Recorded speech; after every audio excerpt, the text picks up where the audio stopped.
네, 역대 최대 규모의 추경 예산이 내일부터 풀립니다. 이런 가운데 민주당은 내일 7월 임시국회를 열어 공수처 후속 법안과 종부세법 등 현안 처리에 나설 방침입니다.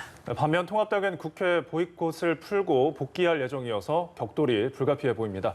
오늘 두 전직 국회의원과 주요 전국 이슈 짚어보겠습니다. 김형주 전 민주당 의원, 이상일 전 새누리당 의원 함께 자리하셨습니다. 어서 오세요. 네, 두 분 어서 오십시오. 안녕하세요. 네. 자, 이렇게 전해드린 대로 35조 1천억 원 역대 최대 규모의 3차 추경 예산이 내일부터 풀리게 됩니다. 오늘 10월 초까지 4분의 3, 그러니까 75%가량을 집행한다는 계획인데요. 물론 코로나19라는 시급성이 있긴 합니다만 여당 단독 처리라는 또 오점을 남기기도 했습니다. 글쎄요, 역대 최대 규모인데 어떤 효과가 있을 거라고 보시나요? 기본적으로는 코로나19 사태로 인해 여러 가지 자영업, 중소기업 이렇게 기본 소득에 대한 일정 정도의 말하자면 경제적 지원이 있었습니다만은 경제를 살리기에는 턱없이 모자란 부분이 있었죠. 네. 그런 부분에 있어서 긴급히 요청되는 어쨌든 중소상공인을 비롯해서 경제에 말하자면 마중물을 다시 부어야 되는 현재로서는 상당히 이제 긴급한 요소고 빨리 조기 집행을 함으로써 그나마도 꺼져가는 엔진의 불길을 다시 집어넣어야 된다고 하는데 이제 아쉽게도 이제 야당이 참여하지 않음으로 인해서 물론 야당의 입장은 너무 짧은 시간 내에 말하자면 추경 심사를 하라고 하는 것은 둘러리스라는 것밖에 아니다라는 측면에서 참석을 하지 않으셨습니다만은 오히려 역으로 이런 생각을 해봤습니다. 그동안에 어차피 그 예산의 통과 권한과 예산을 말하자면 심사하는 권한은 국회에 있습니다만은 그동안에 국회가 보여준 예산의 심사의 말하자면 행태를 보면 결과적으로는 자기 예산 집어넣기라고 하는 측면, 물론 이제 정부 예산에 대한 비판적 말하자면 재조정도 있었습니다만은 짧은 시간에 했다라고 하는 그 아쉬움에도 불구하고 너무 많이 오랜 기간 국회가 손을 보고 조정하는 것이 과연 국민을 위해서 더 보탬이 됐는가도 한번 좀 반추해 볼 만한 그런 부분이 아니었느냐 이렇게 생각을 갖고 있습니다. 지금 이 시급성의 문제가 조금 더 중요했다라는 말씀이신 것 같고요. 반면 통합당은 이제 졸속 심사로 통과가 됐다 이렇게 주장을 하면서 뒤늦게라도 이 내용을 들여보겠다는 입장인데 사후 검증이 가능할까요?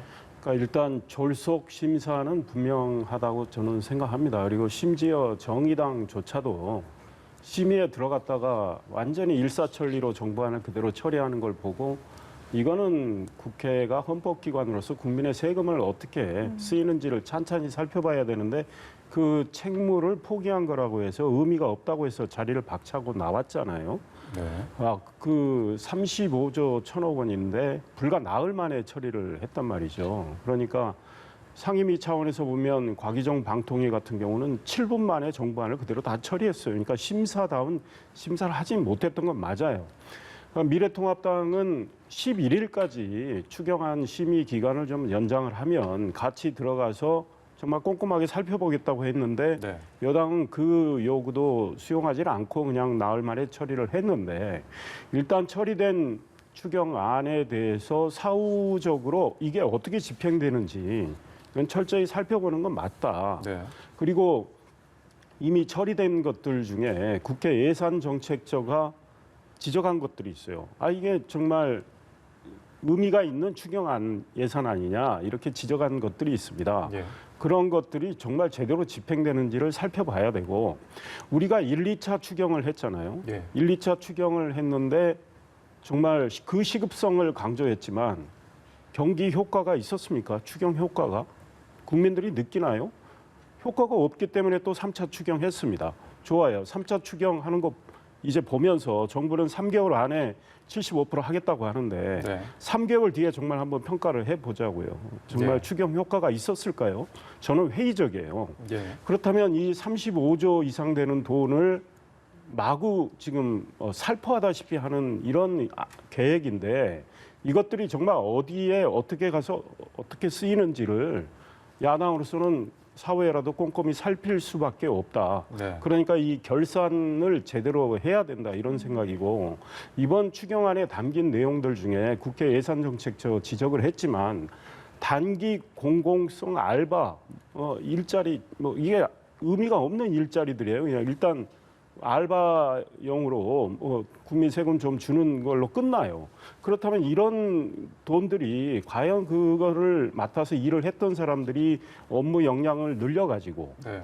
이 다음에 다른 직업을 선택했을 때 그 사람에게 도움이 돼야 되는데 그런 유의미한 추경 예산안이 많지 않다. 이런 지적을 정부가 정말 잘 듣고 개선할 수 있으면 집행 과정에서 개선을 해야 된다. 이런 생각입니다. 네, 네. 역대 최대 규모였음에도 졸속 심사였다라는 문제 제기를 해주셨고 결산 등 사후 검증하겠다라고 하셨습니다. 자, 이런 가운데 내일부터 7월 임시국회가 열립니다. 미래통합당은 원내 복귀하겠다라고 했고요. 잠시 후면 또 주호영 원내대표 오늘 기자간담회를 개최합니다. 어떤 얘기들을 할지 궁금한데요. 미래통합당 입장에서는 사실 정부가 추경 심사를 11일까지 연장을 했다면 여당이 연장을 했다면 아마 보다 일찍 복귀를 했을 것 같아요.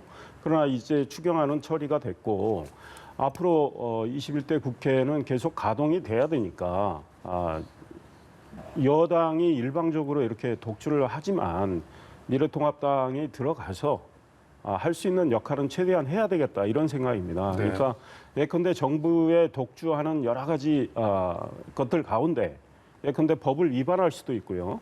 또 예산을 마구 쓸 수도 있기 때문에 야당이 들어가서 이거를 꼼꼼히 살펴보고 문제 제기를 하고 시정할 건 시정해야 되겠다 이런 맥락이고 어찌됐든 지금 남북 관계와 관련해서 대통령이 외교안보팀을 개편을 했습니다. 그에 대해서 이제 인사청문회 열어야 돼요. 그건 국민 입장에서 인사청문 과정을 국회에서 제대로 처리하는 거 중요하기 때문에 미래통합당이 들어갈 수밖에 없는 거고 네. 지금 뭐 부동산 대란이 일어났는데 정부 정책에 대해서 국민 불신이 매우 커졌습니다. 이와 관련해서도 지금 뭐 종합부동산세 세법도 뭐 개정한다고 하니까 이런 것들을 국민 입장에서 야당이 제대로 다루고 야당이 대안을 제시하고 그걸 반영시키는 노력 이런 것들을 해야 되기 때문에 들어간 결정은 잘했다 이런 평가를 하고 싶습니다. 네. 사실 원구성 문제부터 시작해서 거의 뭐 한 달여 만에 복귀이고 그동안 대치를 해왔는데 글쎄요 임시국회 좀 순항을 할 수 있을 거라고 보십니까? 아무래도 이제 핵심적인 것은 뭐 김종인 비대위원장 말씀하셨다시피 어차피 예산 문제는 여당이 단독 처리했으니까 네. 그것은 여당의 몫이고 책임이다라고 하면 그다음에 이제 가장 크게 격돌될 부분이 이제 공소처와 관련된 여러 가지 어떤 입장의 대결적 요소일 겁니다. 네. 결과적으로는 돌이켜 보면 법사위원장을 왜 맡아야 되느냐, 누가 맡을 것이냐의 핵심 쟁점도 공수처에 대한 원칙적인 측면에서의 작년에 어떤 패스트트랙의 정당성을 부여했음에도 불구하고 여전히 야당은 공수처는 독소 조항이 너무 많아서 안 된다라고 하는 네. 부분이 이제 쟁점이고 그게 아마 뭐 예산도 예산이지만 말하자면 야당으로서 빨리 원내로 복귀해야 될 가장 큰 이유가 되지 않겠냐 싶습니다. 현재로서는 공수처와 관련된 처장 임명과 관련된 부분을 대통령께서 이미 6월 24일 날 공문을 보냈기 때문에 후속 법안 처리를 해야 될 것이고 아마 야당은 그 후속 법안 말하자면 그 법안들을 막기 위해서라도 빨리 법사위를 중심으로 다시 원으로 복귀해야 될 측면이 있다라는 측면에서 아마 국민들 보기에는 좀 더 볼썽사나운 여러 가지 어떤 국회의 진행이 더 지리하게 공방이 있지 않을까 그렇게 생각이 듭니다. 네. 말씀처럼. 그래서 처리해야 할 이 산적해 있는 현안들이 굉장히 많죠. 네, 그 중에서도 인사청문회 아까 언급하셨는데 우선 박지원 국정원장 후보자 그리고 이인영 통일부 장관 후보자 청문회가 그 여야의 격돌이 장이 될 것 같아 보이는데 어떻습니까? 예, 그렇습니다. 아마 야당은 상당히 비판적인 시각에서 문제 제기를 할 텐데 이제 그 후보자 본인에 대한 이 신상 문제 말고 네. 신상 문제도 따질 건 철저히 따져야 되겠죠.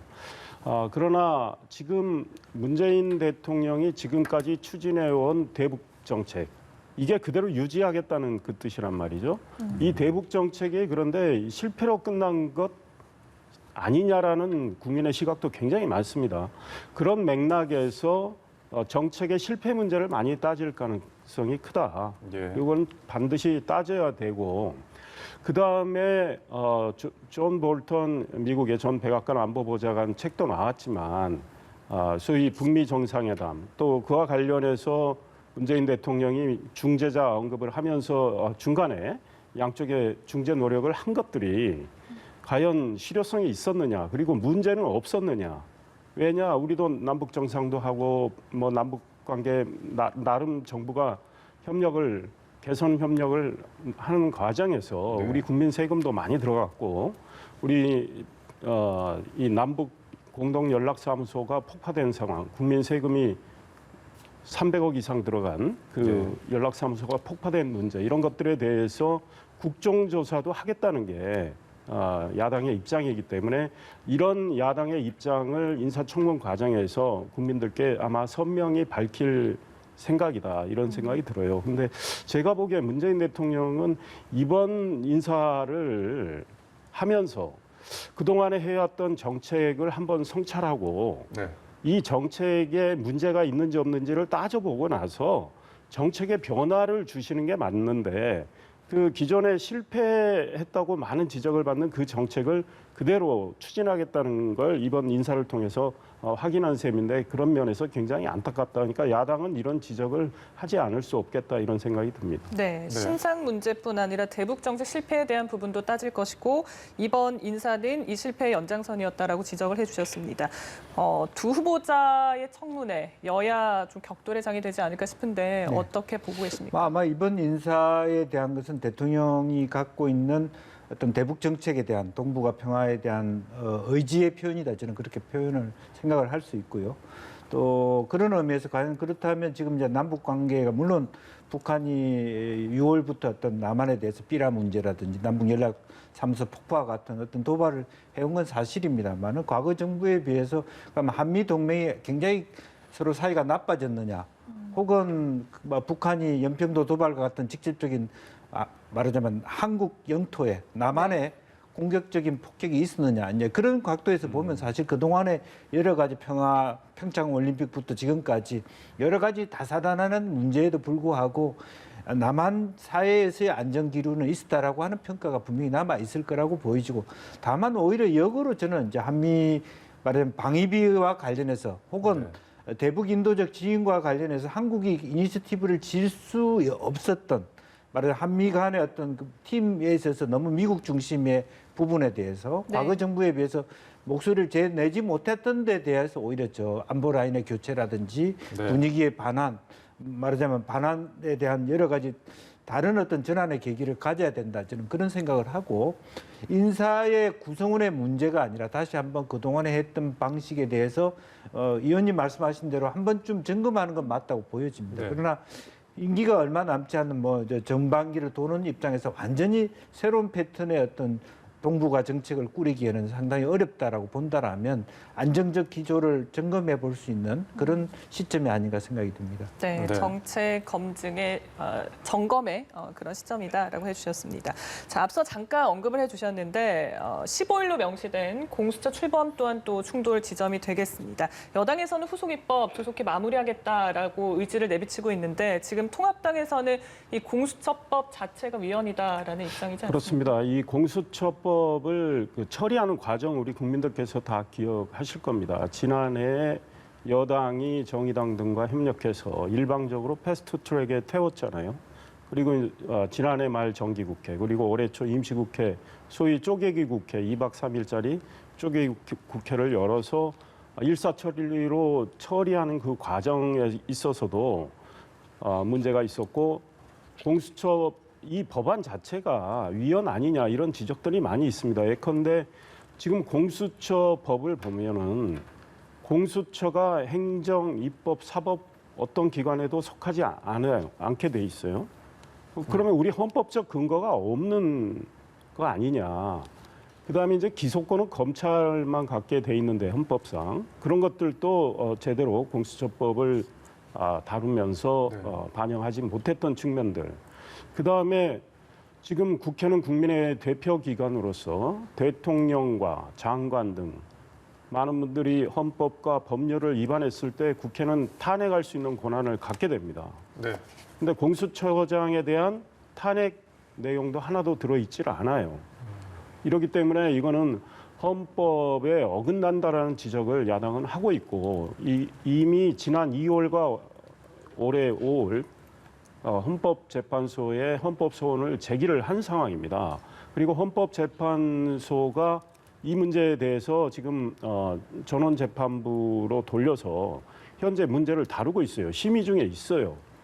그런 상황에서 지금 공수처 발족을 너무 서두른 건 좀 여당이 굉장히 조급하다. 그렇다면 그 여당의 의도는 뭘까? 이런 생각을 하게 됩니다. 네. 공수처를 빨리 띄워서 검찰의 힘을 빼고 결국은 뭐 공수처장 임명하고 공수처 검사 임명하는 이것들이 공수처장이 검사를 임명하는 과정에 대통령 뜻이 다 반영되면서 결국은 공수처가 정권을 위한 권력의 도구가 되는 거 아니냐 이런 의문을 갖게 되고 결국은 여당을 그런 도구로 만들기 위해서 이렇게 입법을 서두르는 거 아니냐 발족을 서두르는 거 아니냐 이제 이런 지적을 할 수밖에 없죠. 그러니까 야당은 일단 헌법재판소의 판단을 보자.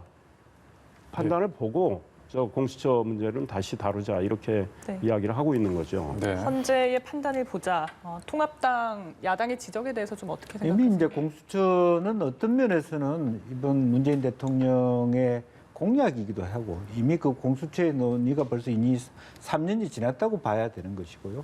작년에 어쨌든 여러 가지 많은 논란에도 불구하고 패스트트랙이 있었고 그것이 결과로 나타나는 법적 절차적 정당성을 갖고 있습니다. 그렇기 때문에 지금 이제 7월 15일이라고 한정을 하는 것도 이미 많이 늦었다라는 네. 것이고 위헌의 문제를 떠나서 대통령께서도 강조했습니다만은 비토권을 야당에게 준 법안이거든요. 예를 들면 야당에게 두 명의 어떤 추천의 그 권한을 주고 네. 실제적으로 7명 중에 6명이 동의를 얻지 못하면 말하자면 공수처장을 임명할 수 없다라고 하는 것은 야당에게 이미 비토권을 준 것이기 때문에 탄핵을 미리 조기 탄핵권을 준 거나 다름없기 때문에 그런 것을 성실히 임하면 될 문제다라고 생각이 되고 일부 독소동이 있다라고 하는 것은 여러 가지 초창기부터 이렇게 무리한 야외 투쟁보다는 내부에서 긴밀하게 독소 조항을 논의하면서 줄여가면서 공수처 자체의 말하자면 인정을 하면서 선의를 만들 수 있는 국회를 만들어야 되는데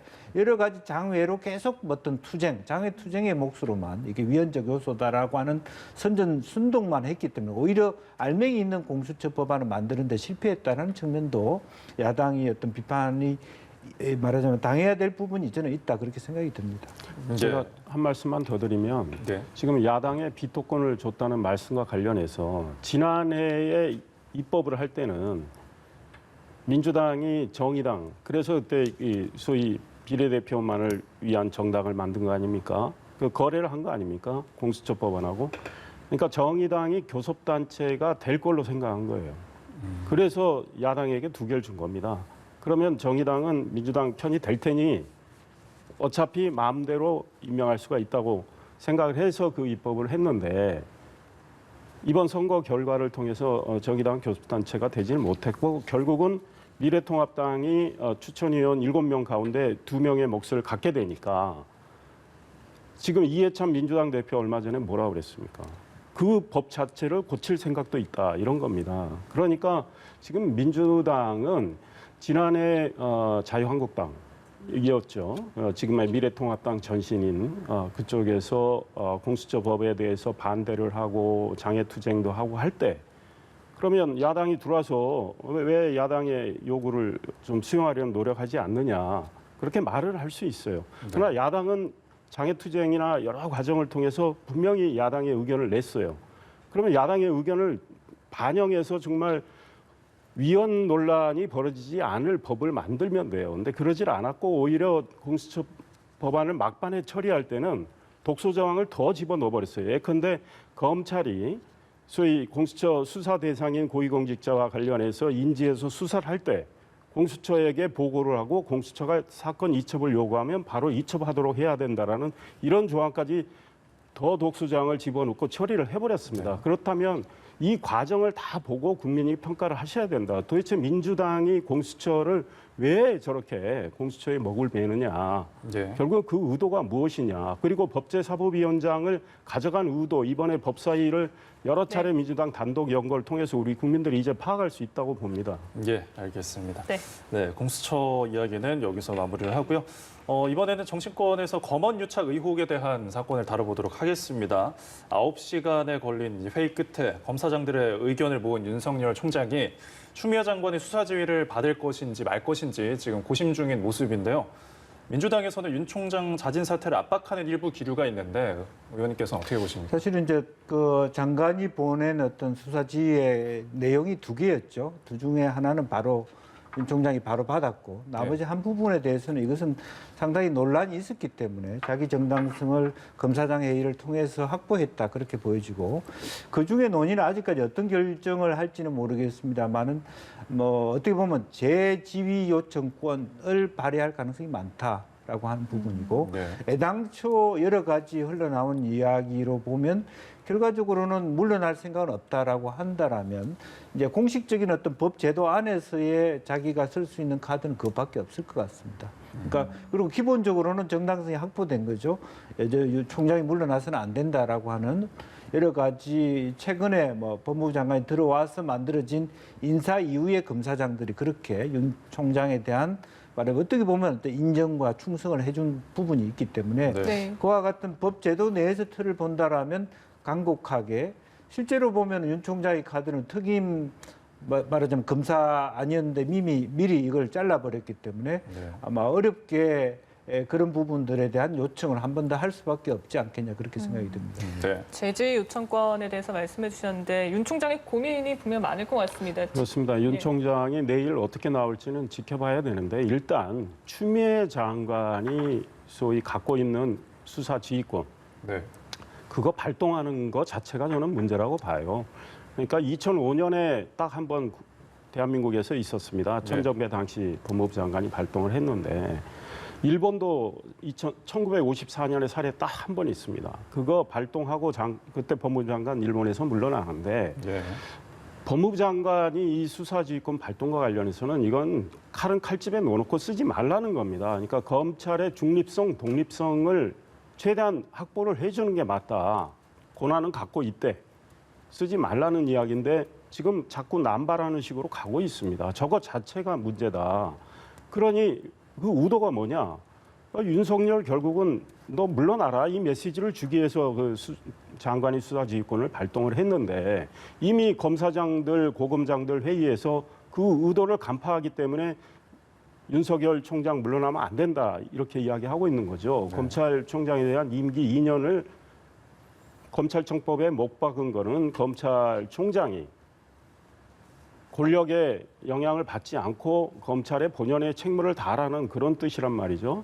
그러니까 물러나서는 안 된다고 이야기를 합니다. 그러나 현실적으로 장관이 수사 지휘권을 발동을 했기 때문에 윤 총장이 고민할 수밖에 없는데 우리 김 의원님 말씀하신 대로 일단 검찰 내부의 의견도 그렇게 모아진 것 같아요. 언론도 많이 보도를 했지만 전문 수사 자문단에 대해서는 그 자문단을 여는 걸 중단하겠다. 이 입장을 수용할 수 있어요.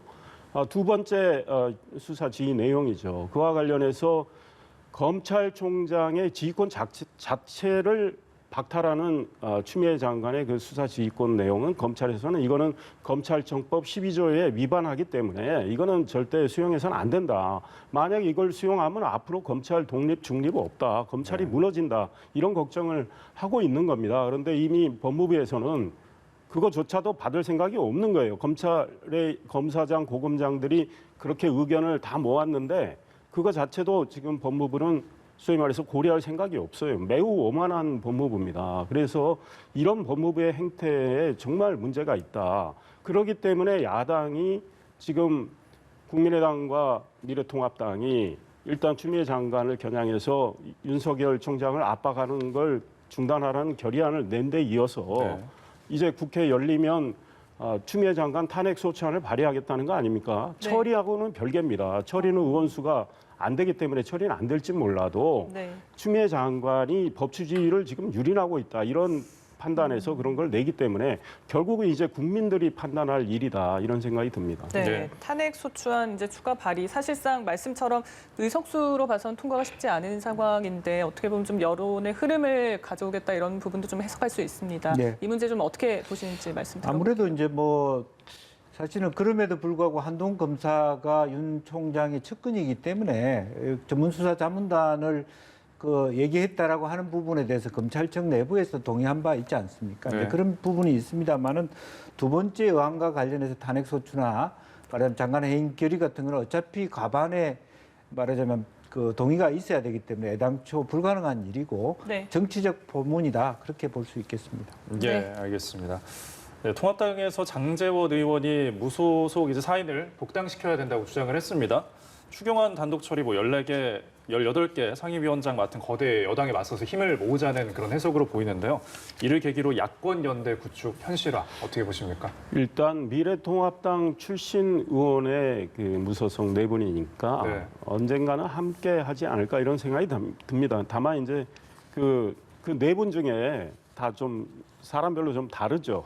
예. 그래서 김종인 비대위원장이 또 어떤 결정을 이제 하는지 뭐 물론 주호영 원내대표하고 다 상의를 해야 되겠지만 네. 당장 뭐 입당은 안 시켜도 이번 7월 임시국회에서 소위 하나가 돼서 대여 투쟁을 하는 거는 문제가 없다 네. 이런 생각이 들고 앞으로 이 무소속 네 분 말고 국민의당의 의원 세 분도 있어요. 예. 이분들 중에 일부는 미래통합당과 함께 할 수 있다라는 입장을 은연중에 밝힌 거로 알고 있고요.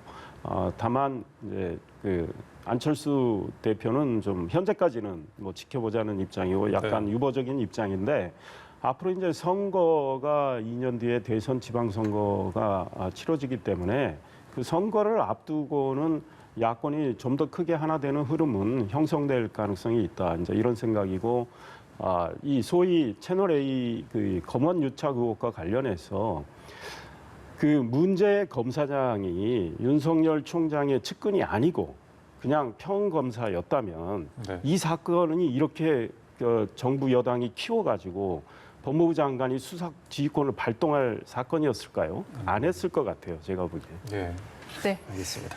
자, 이번엔 민주당 내부 사정도 좀 살펴보겠습니다. 오늘 7일이죠. 이낙연 의원이 당대표 출마 선언을 하면서 이제 본격적인 당권 경쟁이 시작이 될 텐데 이낙연 우원식 의원과 김부겸 전 의원의 3파전 그리고 2파전 얘기까지도 가능성이 거론이 되고 있습니다.